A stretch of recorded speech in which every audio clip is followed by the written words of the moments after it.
Tá? Eu sou o Vinícius, né, eu sou farmacêutico e responsável pelo esse projeto aqui no Brasil.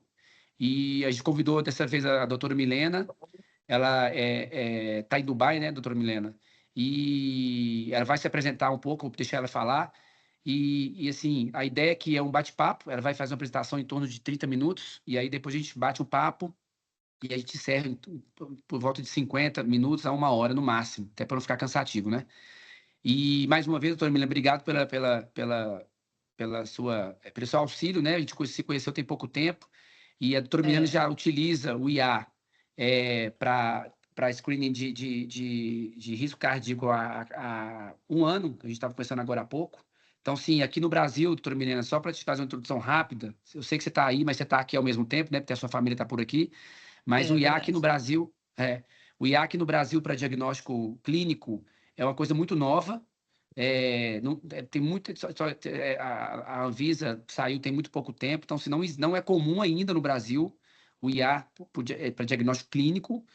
Todo mundo sabe que já é bastante comum para diagnóstico de imagem, mas não para clínico. Então, todo mundo é novidade. Está sendo um projeto bem interessante, porque é muita coisa nova. Às vezes os médicos, né, as pessoas não acreditam tanto que pode ajudar, e sempre lembrando que precisa ter essa jornada com o médico. Então, isso que a gente quer tá fortalecendo muito, tanto é que você é endocrinologista, e a gente está te convidando para falar um pouquinho como é que começou isso aí na Glucare, e como é que entrou o IA na vida, né? Tanto sua como profissional, como sua como paciente, né? Provavelmente também. E essa jornada. Então, mais uma vez, obrigado. E agora eu te Obrigada, passo a palavra aí. Obrigada, realmente eu estou bem contente, desculpa, eu devo estar com um pouco de voz de sono, porque realmente são 3 horas da manhã, mas eu vou dar o meu melhor aqui. Eu estou bem contente quando eu fiquei sabendo, quando o pessoal da MedHale me mandou um e-mail que a Anvisa tinha aprovado o Dr. Num no Brasil. Eu devo admitir que eu fiz uma small dance, eu fiquei bem contente, porque é uma coisa que a gente sabe, estando fora, a medicina no Brasil ela é muito bem vista, a medicina no Brasil, ela é muito evoluída, né? Às vezes a gente só percebe isso quando tá de fora, então eu fiquei bem contente que a população brasileira vai ter esse acesso. Eu sou endócrina, eu estou em Dubai aqui há 5 anos, eu trabalho numa startup, hoje a startup ela vem no nome de Metabolic, e elas são 2 startups numa só, a Glucare Health, que cuida de pacientes com diabetes, e a Zone Health, são que cuidam de pacientes com GLP para o tratamento de obesidade, né? E a ideia da clínica sempre foi ter tudo na parte digital, então nós somos uma startup que é híbrida, que a gente chama. Então o paciente, ele entra na clínica, ele faz toda a jornada numa facility, ele faz, a gente tem um lugar fixo, né, uma clínica fixa, um endereço com toda a parte de enfermagem, médico, e o paciente entra, ele faz todo o screening com a parte de triagem com a enfermeira, coleta todos os exames de sangue, e na parte de outras evoluções, a gente tem tentado colocar o máximo de AI dentro da clínica. Então, a gente usa o FibroScan, a gente usa ultrassom hoje com software de detecção de nódulos por AI, a gente usa Muscle Sound, que é uma AI que é para analisar a sarcopenia, e faz 1 ano que a gente está com a Retinal CVD, tá? Então, eu vou trazer... Na verdade, eu até queria pedir desculpa, porque eu não sou cardiologista, eu queria muito ser cardiologista, e aí você deve estar achando estranho por que uma endócrina está falando de doença cardiovascular, mas é porque realmente a gente trabalha com o Dr. Num faz 1 ano. Eu vou trazer aqui rapidinho. Eu sei que o máximo que uma pessoa consegue prestar atenção são 10 minutos, então eu vou tentar ser rápida, mas é que eu falo demais, então qualquer coisa vocês podem me cortar, tá bom? Eu não tenho nenhum conflito de interesse. Vocês estão vendo a apresentação, né? Estamos sim, doutora. Tá. Eu não tenho... Só um Será que dá para a gente mutar? Só mutar. Muta, por favor, Marcelo. Obrigada. Eu não tenho nenhum conflito de interesse para essa apresentação. E quando eu estava montando a apresentação, eu entrei no site da Sociedade Brasileira e achei o cardiômetro e eu achei maravilhoso, né? É muito interessante isso daqui, saber que a gente já sabe que as doenças cardiovasculares são a doença cardiovascular é a causa líder de morte, mais de 30% de todas as causas são de doenças cardiovasculares. E no Brasil, é uma morte a cada 40 segundos. Então, quando você entra na sociedade, no site da Sociedade Brasileira, vem um videozinho assim e vai somando, que acaba sendo desesperador se a gente for pensar, né? E uma coisa que a gente sempre pensa na clínica é por que hoje, com tanto tratamento que a gente tem, estatina, aspirina, agora os GLPs, por que que isso ainda acontece? Então, a gente tem que entender que o problema está no sistema, né? Então, a gente tenta mudar o sistema, tá? Um sistema que tem, em vez de ser, e eu pedi desculpa, às vezes eu vou soltar alguma palavra em inglês aqui, mas não é por me aparecer, porque realmente é só pela rotina. A gente sai de uma medicina que tem que ser reativa para uma medicina preventiva. E é isso que a ideia do Dr. Num traz, para facilitar o diagnóstico, facilitar a prevenção de doença cardiovascular. E eu achei esse dado aqui bem interessante, que 53% das vítimas de infarto, elas não tinham a noção de que tinham doença coronariana. Olha isso, mais da metade da população, quando tem infarto, não sabia que tinha um risco, já uma doença cardiovascular, né? E eu lembro desde estudante, eu tenho 45 anos, que a gente estudava os riscos cardiovasculares, né? E até hoje, no consultório, antes, né, de a gente ter o doutor Não, a gente discutia muito com a cardiologia qual risco vai usar para o paciente, porque a gente eu moro num lugar que a população é muito heterogênea. Eu vejo paquistano, indiano, filipino, os Emirados locais, brasileiro, tudo num dia só. E a gente sabe que não dá para usar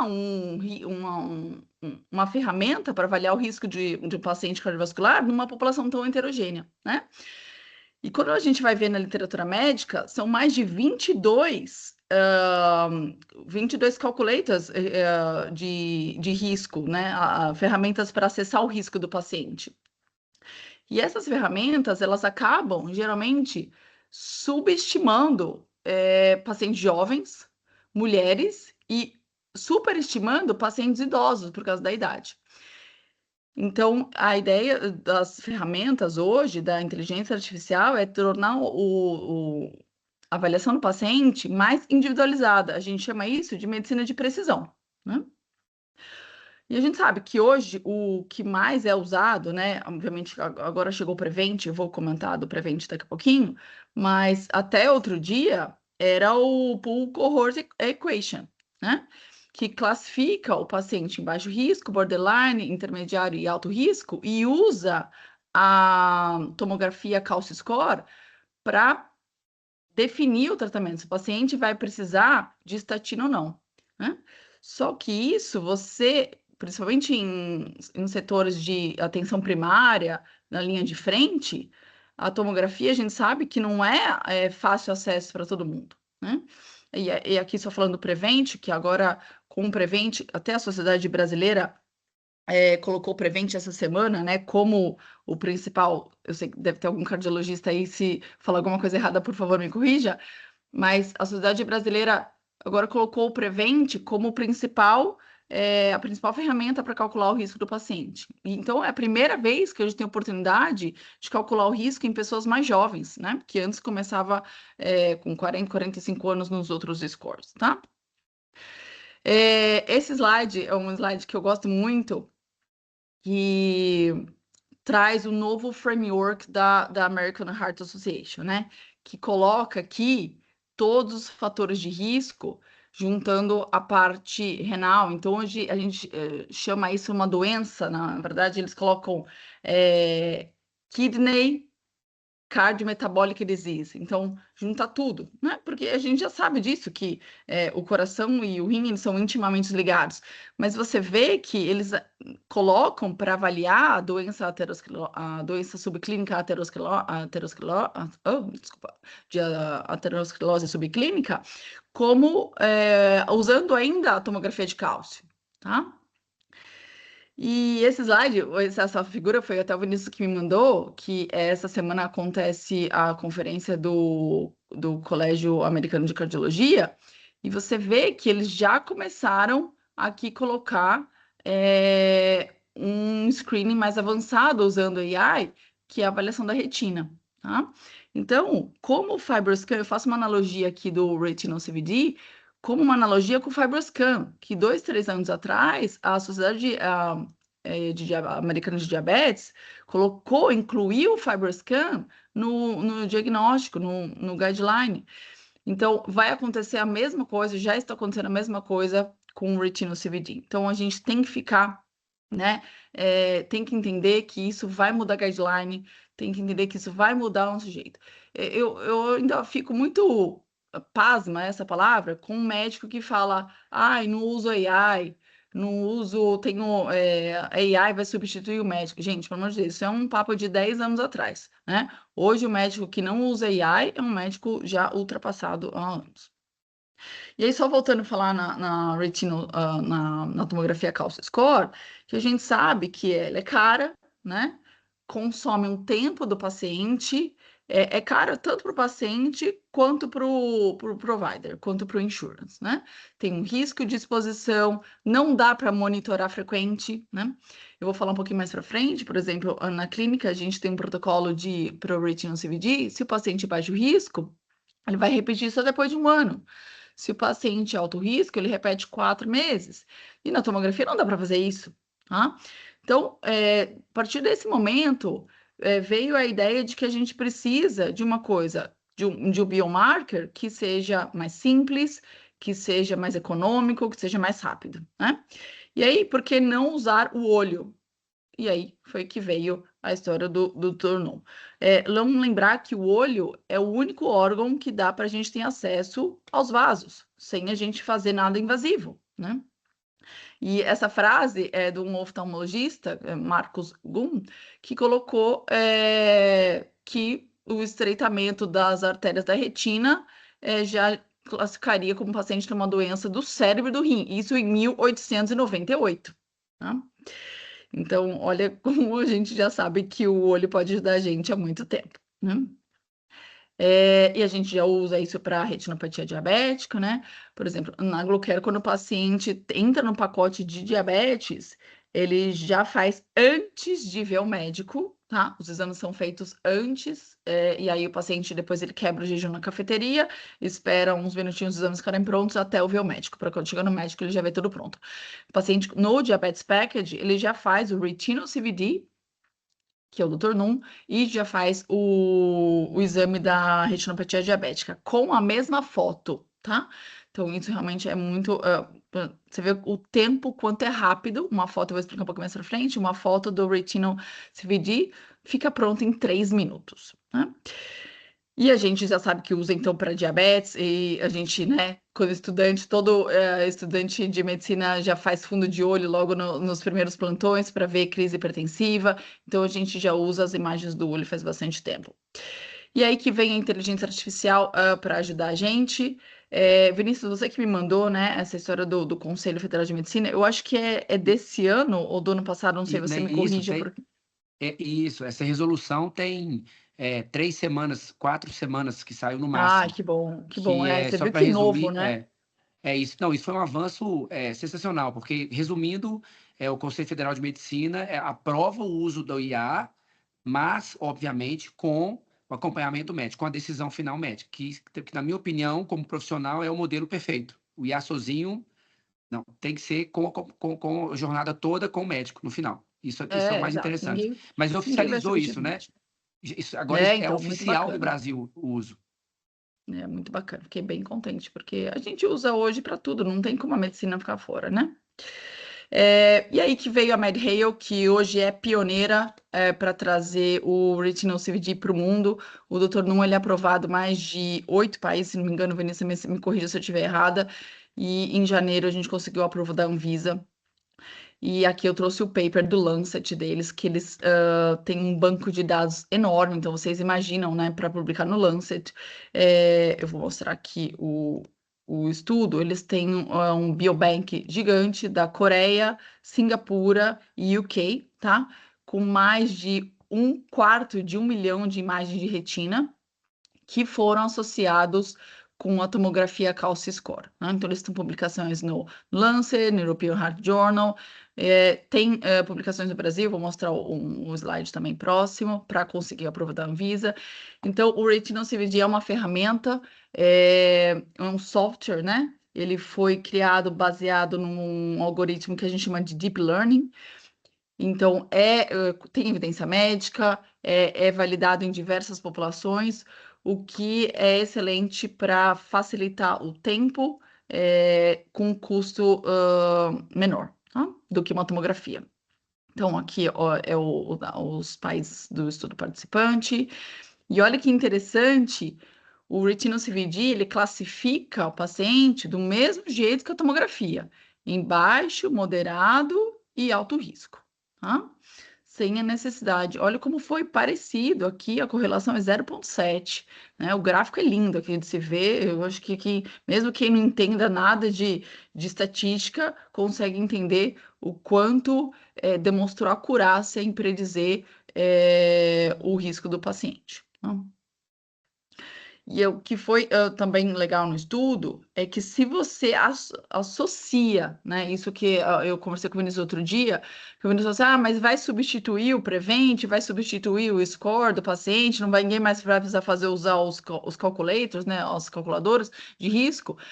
E aí aqui, nessa parte do estudo, mostrou que se você associar o Retinol CVD com o Cohort Equation, que naquela época do estudo é o que mais usado, né? Agora eles mudaram para o Prevent, ele consegue improvisar o risco, né? Então consegue melhorar o risco, ser mais preciso ainda quando você associa os dois, tá? Aqui são os estudos do Brasil, eu peço desculpa pelo slide, ele está meio blurry aqui, está meio borrado, e eu pedi para o pessoal da MedHale para me mandar os links dos estudos para validação no Brasil, e depois, Vinícius, a gente pode colocar no link no YouTube, porque eu estou esperando o pessoal da MedHale me mandar, tá? Então, aqui só para sumarizar, o Retinol CVD é seguro, é um exame simples. Na clínica, quem faz é a enfermagem, tá? É uma foto do paciente. Então, tem que ter algumas coisas. O paciente tem que tirar a lente de contato, né? A gente faz uma rápida explicação para o paciente que não dói. E aí, contrapartida, aqui eu coloquei esse slide só para comparar a tomografia, que tem radiação, é mais custosa, então demanda muito mais para o provider e para o paciente. Então, aqui é a foto Doutora da Milena, enfermeira. só um detalhe em relação a esse último slide. Aqui no Brasil, os planos não pagam pelo score de cálcio, pelo CT de cálcio. E aqui é um pouco mais, assim, na minha opinião, um pouco mais fácil em relação à foto da retina, porque a grande maioria dos oftalmologistas possui essa máquina. Então, sim, é fácil de fazer, é barato, o plano de saúde paga pela retinografia aqui, se tiver o pedido médico. Então, sim, aqui no Brasil ainda Aí você está mais... falando de retina, da tomografia da retina. Não, estou dizendo para fazer a foto da retina, para usar o retinógrafo, tá? E aqui não precisa ser enfermeiro, aqui pode ser algum técnico capacitado, né, que fica na oftalmologia. Então, aqui é um pouco mais fácil, o acesso é um pouco maior do que ir em Dubai, entendeu? Só uma curiosidade aqui em relação ao Brasil. Não, a medicina do Brasil é muita gente. E aqui, desculpa, eu vou fazer até um desabafo. No Brasil, a gente está bem avançado, a gente tem mão de obra, a gente tem gente capacitada, inteligente, flexível. Então, tenho certeza que isso vai ser de grande sucesso no Brasil, tá? Aqui eu trouxe a foto do report, que é lindo, é o report que eu adoro, assim, é uma parte da consulta que eu fico bem feliz.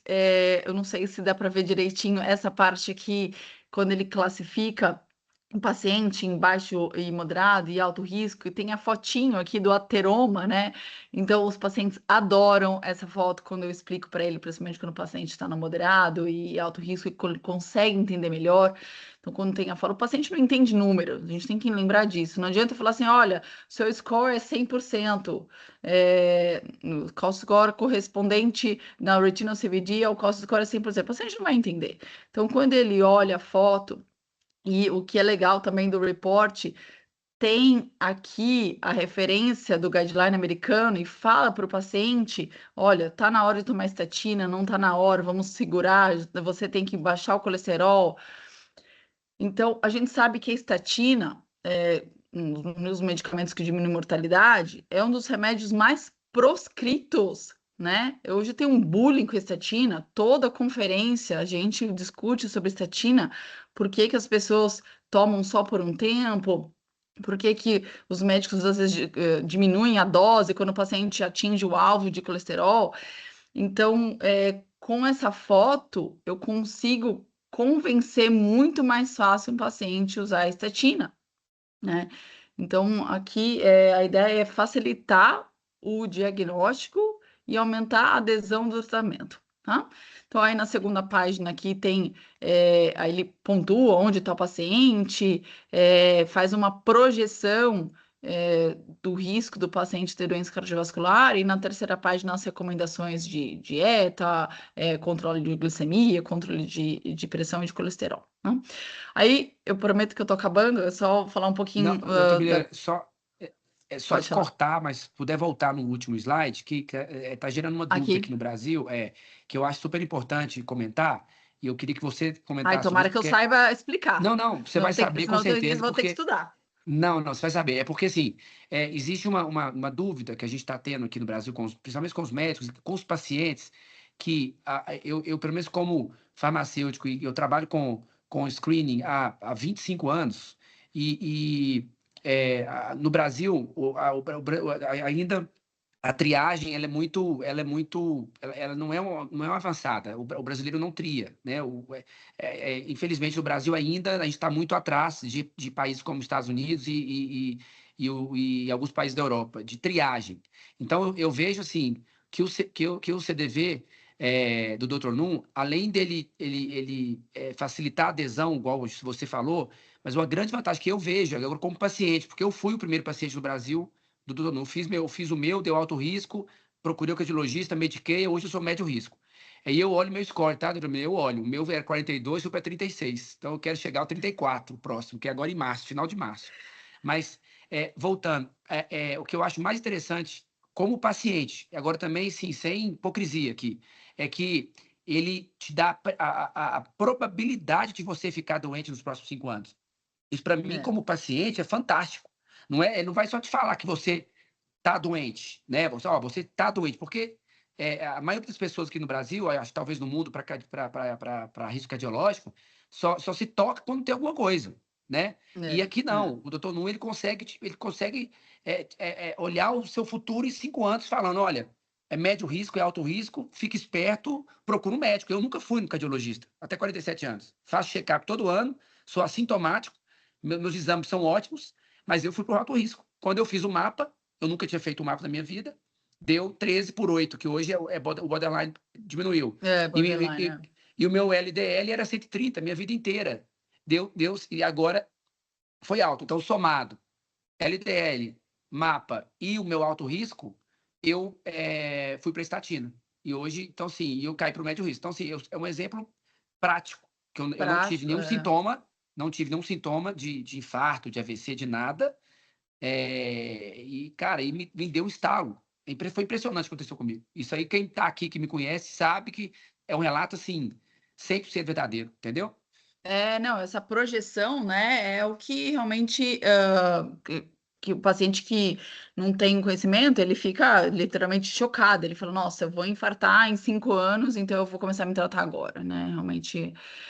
Mas é um caso interessante. Sabe que outro dia eu peguei um caso bem interessante também? Peguei um brasileiro, um menino jovem, ele tinha 32 anos, publicitário. Aqui tem muito publicitário brasileiro, muito, muito, muito. E eles, publicitário tem uma vida muito, né, estressada, tudo.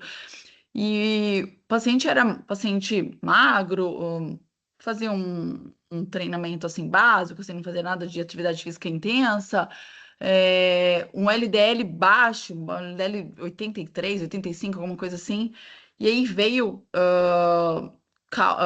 alto risco no retinol-CVD, e ele não tinha me falado que ele fumava, né?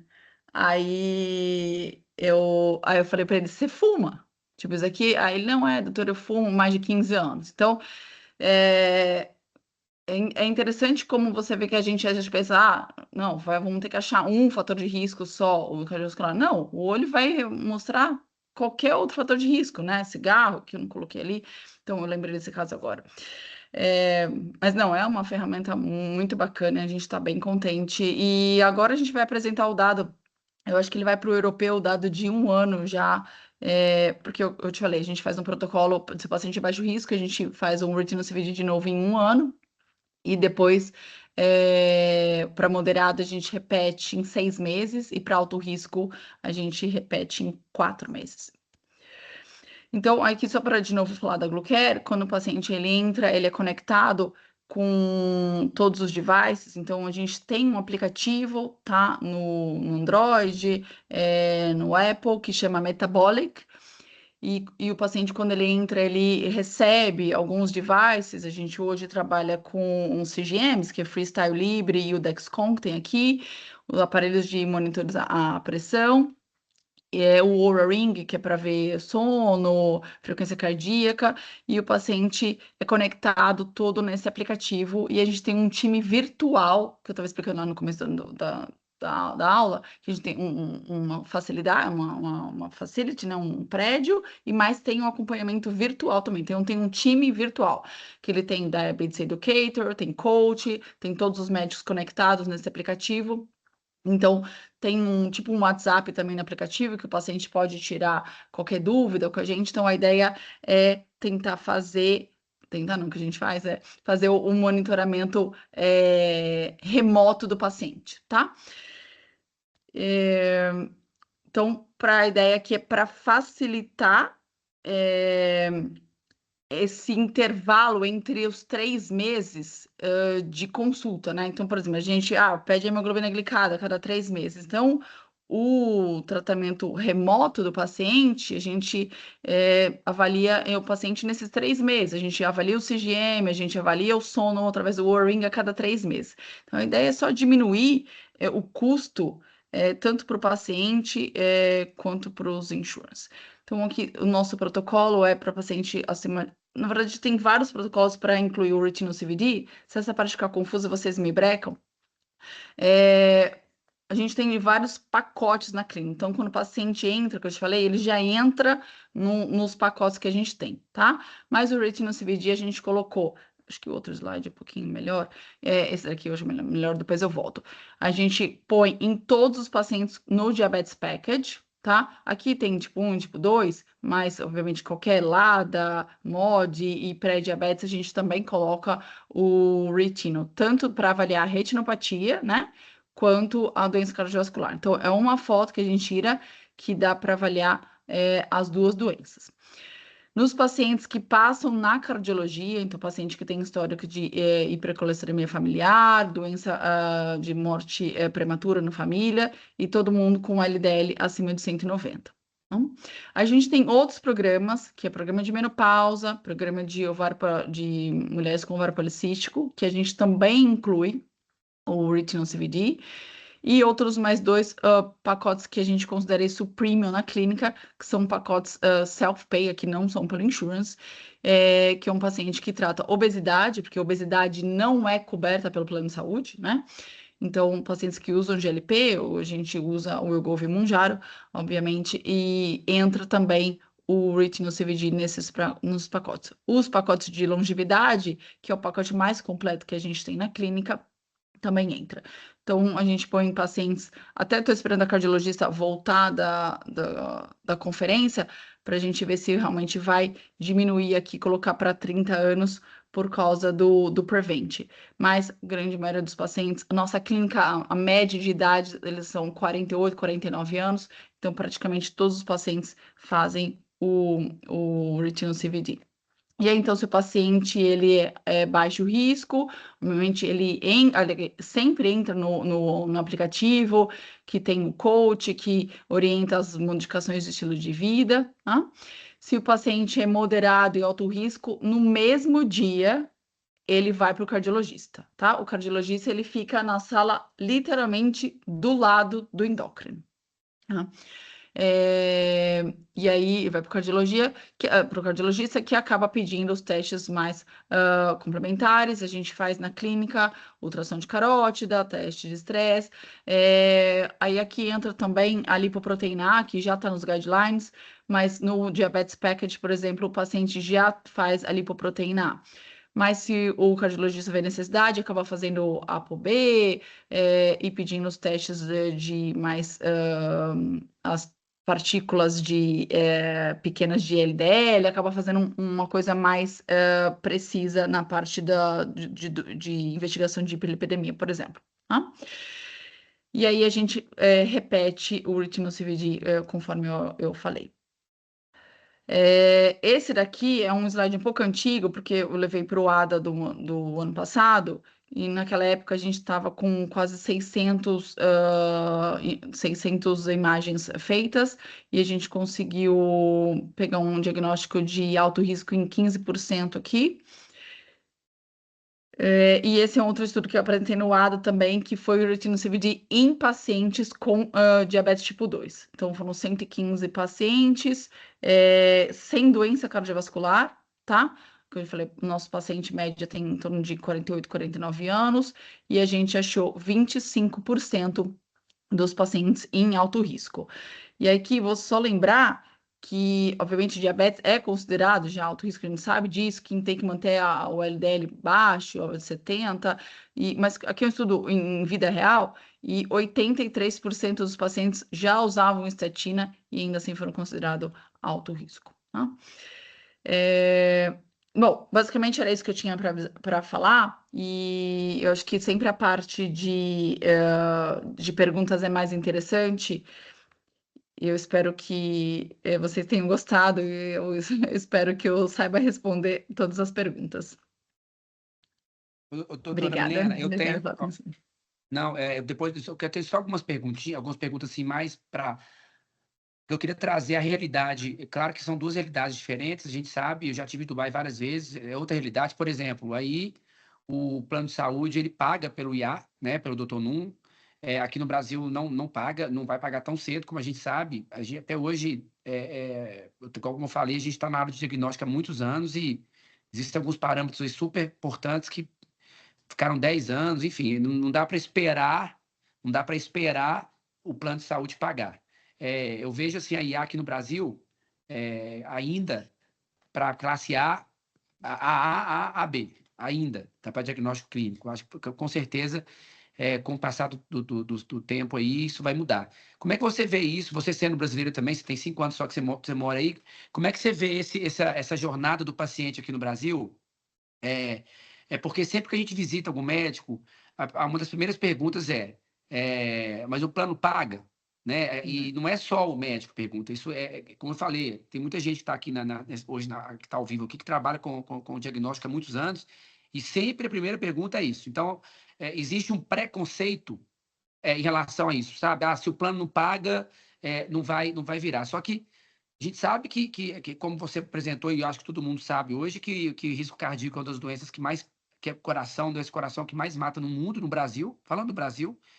E como é que você vê isso, assim? Agora com a cabeça, sai de Dubai, brinca, pega o avião, bem que não, que teve alerta aí hoje ainda, né? Mas Não dá para pelo ir. pensamento... Não, eu entendi essa pergunta.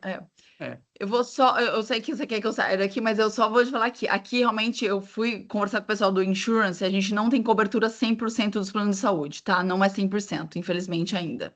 Mas a grande maioria cobre. Em torno aí, mais de 70% a gente está conseguindo a prova do seguro. Porque como a ideia de tentar fazer antes, aí a gente pega o approval do seguro depois. Então, que eu não sei como é que está no Brasil, se pega o approval do convênio antes, eu acho que no Brasil é antes. Aqui a gente pega o approval do seguro depois, tá? Mas é como a Metabolic trabalha. Não sei como que trabalha nas outras clínicas no Dubai, mas é como a gente trabalha. A gente faz primeiro o exame, depois a gente vai atrás do approval do seguro para pegar o reembolso. Aqui no Então, é em Brasil é torno o de mais... contrário. É. É, Aqui primeiro o seguro, o plano, ele aprova para depois você... Então, você me falou assim, os brasileiros perguntam, vai o convênio aprova, mas eu não sei, eu tenho a impressão que, querendo ou não, quando a gente explica para o paciente, explica a necessidade do teste, o brasileiro ainda é uma população que tende a pagar, viu? Assim, se você explicar direito o paciente que realmente precisa, o brasileiro dá um jeito e ele acaba pagando o teste. Essa é a minha opinião. O Não, brasileiro investe em saúde, o brasileiro investe em saúde. A gente, então, mas realmente essa história do plano de saúde é uma coisa. A partir do momento que você prova para eles que uma tomografia que tem a mesma acurácia de uma tomografia, que é mais custosa, que é mais rápida, é uma questão aí de matemática, né? Mas vai demorar um pouco de tempo, eu entendo isso. sim. E em relação a custo aí, né, que eu sei que muita gente tem essa curiosidade, né? Uhum. Hoje o paciente que chega na sua clínica assintomático, vamos dizer, o paciente que ainda é assintomático, né? Qual que é o custo desse check-up hoje aí no Dubai? Como é que funciona? Como é que... Esse paciente, ele é ativo, ele vai por conta própria ou algum médico fora da clínica pede para ele ir? Como é que funciona Não, essa jornada aí do paciente? Não, então, o paciente da Glucare, da Metabolic, ele vem de diversas fontes, né? A gente tem um marketing no Google, a gente tem uma comunidade, por exemplo, os meus pacientes brasileiros, são 12 mil brasileiros, agora com a guerra, boa parte saiu, mas os pacientes vêm de várias fontes, tá? Mas a grande maioria acaba sendo convênio. Então, por exemplo, o Retinol CVD, ele custa, em média, no paciente, self-pay, em torno de menos de $100, em torno de uns $80. Tá? Entendi. Self-pay, né? Nos pacotes self-pay, aí os pacotes eles variam, depende se é pacote de diabetes, gira em torno de $1.000 mais ou menos, um pacote com todas as imagens. Porque o paciente que eu te falei, a gente usa o tornozelo índice tornozelo braquial por AI, a gente usa a retinopatia diabética, ultrassom e fibroscan, tá tudo incluso no programa de diabetes, tá? Mais os exames de sangue. Tá. E tem uma pergunta que a Marcela vai passar, mas Marcela pode, que é um pouco mais técnica, interessante. Então, boa noite a todos. Guilherme Gai, ele está perguntando assim, doutora Milena, a avaliação da retina substituirá a angiotensina de coronária na avaliação complementar de risco cardiovascular, baixo intermediário, ou ele vai ser usado de maneira independente? Não, eu acho que não vai substituir, não, não, não. Aqui é um passo antes, né? A retinal CVD é Isso. um passo antes, na minha opinião, tá? Não tem como substituir a ONCT. Só para exemplificar, Guilherme, e por grande coincidência, como eu disse, eu tive meu alto risco em julho do ano passado e eu fui no cardiologista e como a gente conversou aqui, né, Milena? Me corrija também se eu estiver errado, mas como eu falei, e eu estudei e aprendi que o Doutor ele te dá a predisposição, a probabilidade de você ficar doente nos próximos 5 anos. A Anjo TC, eu estou, inclusive, fazendo na próxima segunda-feira, que eu não fiz, eu fiquei com medo de fazer, agora eu tomei coragem, mas a Anjo TC, ela vai me falar que eu estou com o problema ou não neste momento. Então, na minha opinião, doutor Milena, se eu estiver enganado, o CVD vem antes com um screening, deu alto É uma risco, a gente tem ferramenta que antes, continuar. né? Né? Porque a Anjo TC, ela vai me falar qual a situação que eu estou hoje, não é isso? A situação que eu estou hoje em relação ao risco cardíaco. A gente consegue na Calcio Score avaliar o burden da placa, a aterosclerótica, tudo, mas a ideia do Retinal CVD é um passo antes, né? A ideia é você não precisar colocar todo mundo na CT scan porque hoje os pacientes que eles ficam nesse borderline e intermediário risco, eles acabam indo para CT scan para definir o tratamento, né? Então, aqui é um passo antes, tá? É assim que a gente vê isso na clínica hoje. E é muito rápido, é muito simples. É. E Né? agora, doutora Mirelle, aqui no Brasil está muito comum entre os cardiologistas, né, entre a classe médica, o HSPCR, até a gente já comentou sobre isso, né? Uhum. Inclusive, a Associação Americana, além de colocar o IA pela retina, também está associando o PCR, né, a proteína C reativa, High Sensitivity. E como é que é Você feito vê isso aí? que Como é que você vê isso aí? naquela foto do American, da cardiologia, do Colégio Americano de Cardiologia, já tem lá. Então, porque assim, para mim fica um pouco difícil de falar, mas é porque também já está incluso no nosso pacote, né? Mas os RP, obviamente, dependendo do kit, se o paciente está gripado, se ele espirrou, vai aumentar, a gente sabe disso, né? Mas como hoje eu trabalho só com obesidade, só assim, né? Um grande maioria dos nossos pacientes hoje são de obesidade, você vê, é lindo o gráfico caindo do CRP. Quando o paciente perde peso, quando o paciente controla o LDL, é um gráfico lindo de ver, né? Então, eu tenho a oportunidade, né, de os pacientes já na primeira consulta ter lipoproteína A, que está no guideline também. Então, Isso. tudo isso acaba juntando, né, tentando fazer, de novo, uma medicina mais de precisão, uma medicina mais. A gente hoje tem que ficar um pouquinho mais aberto e tentar individualizar o paciente, não colocar todo mundo na mesma caixinha. Hoje não tem mais É. para que fazer isso, né? E eu tenho mais uma pergunta também sobre isso. A lipoproteína A também. Ai, meu Pelo Deus, eu menos tenho que estudar. não, Vamos... não, não, não, mas Não, não é pergunta, brincadeira. não é pergunta técnica, é pergunta mais assim de jornada mesmo, porque a LPA, até pouco tempo atrás, a gente não ouvia falar nela. Estou te falando isso de novo, com É uma porque experiência. a Sociedade Americana colocou no guideline faz um ano e meio, Pois é, mas fazer 2 eu anos queria que agora. você puder explicar, porque a gente está muito acostumado com LDL, né?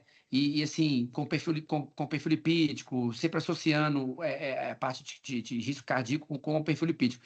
Se puder falar, assim, 3 minutinhos, a diferença, por que a LPA entrou no guideline, e eu estava dando uma estudada, inclusive ela é muito mais específica, se puder explicar o porquê que era porquê que era mais específica, para risco cardíaco do que o LDL, por exemplo, uma coisa bem objetiva, assim. Então, primeiro, eu queria falar assim que hoje muita gente vê a lipoproteína A e as apoliproteínas assim como uma coisa muito distante, né? Parece que é uma coisa ai, não consigo. É interessante essa parte porque hiperlipidemia são doenças um pouco mais difíceis, né? Quando a gente vai estudar mais a fundo, toda aquela parte de formação dos lípidos no fígado, então talvez tenha uma barreira aí na parte realmente do conhecimento. Uma coisa que eu escuto muito falar, vindo de paciente, principalmente hoje com a história do ChatGPT, né? O paciente chega já no consultório, fala assim: Ah, doutora, você não vai dosar a minha ApoB? Você não vai dosar a minha lipo-A? Aí eu falo: Não, já está feito aqui, né? Ou ApoB, o cardiologista vai pedir. Então, hoje a gente tem que estar preparado para o paciente chegar e ele já vem com a listinha. Né? Não sei, acho que muitos de vocês, né? Gente mesmo, tá com alguma coisa. Outro dia meu irmão tomou Monjaro, ele colocou, já vi aqui no ChatGPT que isso pode ser do Monjaro. Então, os pacientes já chegam isso perguntando como é que tá a lipoproteína. Mas o guideline, ele pede para dosar uma vez na vida, tá? A gente não repete lipoproteína A, né? E aí entra a história, que medicamento usar para baixar a lipoproteína A, né? Que em teoria não existe.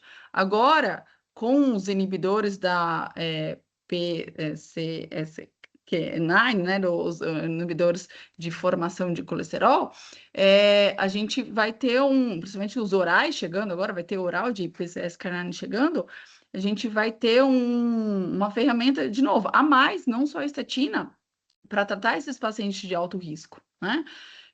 Outro dia eu peguei uma paciente, vou dar um exemplo para ficar mais fácil, peguei uma paciente tipo 2, uma paciente indiana, na fase de perimenopausa, 48 anos, com a lipo-ADS 158.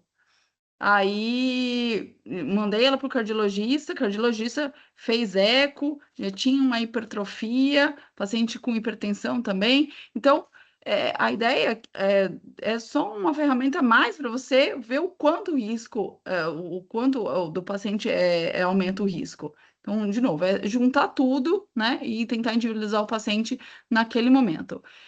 E você mostrando também que o paciente tem alta, a lipoproteína A, aí é mais uma chance de aderência ao remédio. E desculpa falar isso de novo, mas a gente sabe que a aderência da estatina é uma coisa muito difícil. Às vezes o paciente chega com LDL de 50 e aí ele vem de outro médico e fala, não, doutor, mas meu médico falou que agora 50 está muito baixo. O paciente atingiu a meta e aí vai lá, o outro colega começa a diminuir a estatina. Então, de novo, são ferramentas associadas para tentar melhorar o diagnóstico, precisão e facilitar a aderência ao tratamento. Tá Doutora certo. Milena, a doutora Denise tinha levantado a mãozinha e depois o doutor Guilherme também. Doutora Denise, fica à vontade. Boa noite, muito obrigada, né, pela explicação. Eu sou nutróloga pediátrica, Milena. Mas que bacana, parabéns. Mas eu gosto muito dessas tecnologias, eu trabalho com os programas de acompanhamento aqui em Belo Horizonte, e o Vinícius me apresentou, né, a ferramenta, e aí a gente foi ver, por exemplo, os adolescentes, vocês usam aí a partir de qual idade? Você tem excelente pergunta. Eu fui ver isso porque eu sabia que alguém ia me perguntar. Os estudos eles foram com 15 anos de idade, mas na clínica a gente usa acima dos 20, então pela MedHale é acima dos 20 anos. Muito obrigada. Imagina. Doutor Guilherme, você também quer continuar, doutor? Oi, boa noite. Gostaria, noite, sim, Guilherme. desculpa que a conexão ficou um pouco ruim. Meu nome é Guilherme, eu sou médico cardiologista pela Unifesp. Estou estudando bastante. Obrigado, doutora Milena. Obrigado pela aula também, bem esclarecedora. E ela gera várias perguntas na cabeça da gente. Eu gostei muito dessa aula. Obrigado, viu? Imagina. Eu perguntei Vindo do previamente cardiologista, eu acho melhor, Vinícius, a gente encerrar por aqui. Não, é coisa boa, é coisa boa. Diga lá, Guilherme. Eu perguntei, fiz a pergunta pontual sobre a substituição de ser uma avaliação independente ou algo complementar, porque, pelo que eu entendi dos trabalhos feitos, você vai avaliar o risco cardiovascular da pessoa com o mapeamento da retina, né? Como substituição em comparação ao que a angiotomografia de coronária com score do cálcio faria. Mas se a gente for olhar, o que eu entendi, avalia-se muito mais uma possível doença coronariana crônica. Aí, coronariana, assim, aterosclerótica de maneira geral, crônica. Porque em contexto agudo é outro processo, sim, né? Sim. Aí, na interpretação, principalmente em guideline que a gente vai olhar, por exemplo, europeu, americano, a gente usa bastante o angiotomografia com score de cálcio quando a gente determina, seja com Prevent, ou no caso europeu, Score 2 ou Score 2 OP, a dependendo da idade, que a gente usa a angiotensina coronária mais para risco seja baixo ou intermediário, porque no alto porque no alto a gente já vai para a prova isquêmica. Exato, que eu coloquei naquele slide, que aí vai para... Isso, aí minha dúvida é assim, eu posso usar no lugar da angiotomografia de coronária essa questão da retina somente quando eu faço os scores calculáveis lá do PEC, quando é baixo e intermediário, ou eu já interpretaria como já, por exemplo, alto, tudo, porque o que deu a entender é que ele é reclassificador. Por exemplo, eu acho que alguém é baixo ou intermediário, eu peço essa avaliação da retina, eu posso reclassificá-lo como alto. Ou ele é baixo, eu posso reclassificar como moderado. Ou que nem o É, então, Vinícius pontuou, ele é moderado, tratou e voltou para baixo. eu entendi. Fazendo uma analogia aqui, por exemplo, a lipoproteína é a que muda o critério do paciente. É isso que você está me perguntando, né? Isso. Entendi. Então, é difícil eu explicar isso, porque aqui eu faço ele antes, né? Entendeu? A experiência Ente- que eu tenho aqui, eu faço o paciente antes, independente do risco pela calculadora. Ah, entendi. Eu pensei que era... Entendeu? Tá, entendi. Então, o paciente, ele entra e ele faz. Tá? Agora, pelo, literalmente, andar da carruagem que a gente vê, se o paciente ele é baixo risco, ele sai, pelo Retinol CVD, moderado e alto risco, ele vai para o cardiologista, que acaba pedindo calcio score. Guilherme, aconteceu exatamente isso que a menina falou comigo. Eu fiz o meu exame em julho, deu alto risco, fui no cardio, pediu, além dos exames comuns, né, os exames de sangue comuns, me pediu o mapa, e que eu nunca tinha feito, e me pediu o calcio score. Exatamente isso. E assim, eu até prefiro essa pergunta que é super importante. Lembrando, né, Milena, é uma coisa muito nova para todo mundo aqui, né? Tanto é que as dúvidas são muito É, parecidas quando a gente né, conversa com outros cardiologistas. Mas, de acordo com os estudos do Dr. Num, não só um ou dois, mas são 72 estudos no geral, e como o doutor não tem um dos objetivos de avaliar a probabilidade de você ter que você ter algum problema cardíaco nos próximos 5 anos, eu, como paciente, eu estou falando, foi a minha jornada aqui. Eu fiz antes, alto risco, e vou fazer minha angio-TC segunda-feira da semana que vem, né, para avaliar o meu momento atual. Concorda, doutora Milena? Porque não, assim, mas assim, só uma coisa aqui que eu tô pensando, pensando numa analogia do FibroScan. Isso, Engel, você sabe mais que eu, que pode, daqui 5 anos, a gente pode estar conversando outra coisa. Porque os estudos vão vindo, os guidelines vão sendo ajustados e pode um dia substituir. A gente não tem Sim, como, nessa atual conjuntura, dia 27 de março de 2026, é essa conjuntura. Mas como o FibroScan mudou o guideline, eu acredito que vai acontecer a mesma coisa com o CVD. As máquinas vão ficando cada vez mais acuradas, o uso vai ampliar, a gente vai ter mais dado, e aí assim a gente vai, né? Mas respondendo a sua pergunta, ô Guilherme, pelo que nós estudamos, eu faço questão depois até de conversar com o pessoal da Medway para dar um double check nessa resposta, mas neste momento é um complemento. O É. Dr. Num, ele seria um complemento da Angio-TC, no primeiro momento, né? Essa seria a resposta hoje, de acordo com o que a gente estudou em relação ao doutor Num, tá? Em relação ao nosso IA. Então, a É. resposta seria essa. Hoje seria um uso complementar, não substituição da Anjo E TC. quando o paciente faz moderado e alto risco, ele acaba indo para calcio score. Aqui, não, né? Não. entendi. E Entendi. uma Não, é que coisa, eu o doutor... achei extremamente. Desculpa, Vinícius, perdão. Não, pode falar. Não pode falar. Não, é que eu achei extremamente interessante, assim, é muito legal. E obrigado por explanar toda essa questão da inteligência artificial da avaliação da retina. É muito legal mesmo. Até muda o jeito que a gente consegue olhar mais para o paciente. Muito obrigado por É. isso, pela essa oportunidade. Imagina, Guilherme, espero que eles obrigado. usem aí no Hospital São Paulo em breve, Doutor Guilherme, Sim. nas e só casinhas.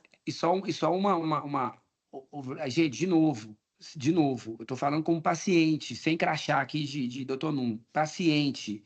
E quando, foi que a doutora Milena falou mais cedo, quando você consegue demonstrar isso para o paciente, que ele tem com um papel, com um laudo, né, de frente para o médico, explicando que ele é alto risco, eu fiquei desorientado, doutor Guilherme, desorientado. E olha que eu sou super sadio, faço check-up todo ano, eu fiquei desorientado. Porque, assim, você consegue mensurar o paciente, qual que é o risco do paciente.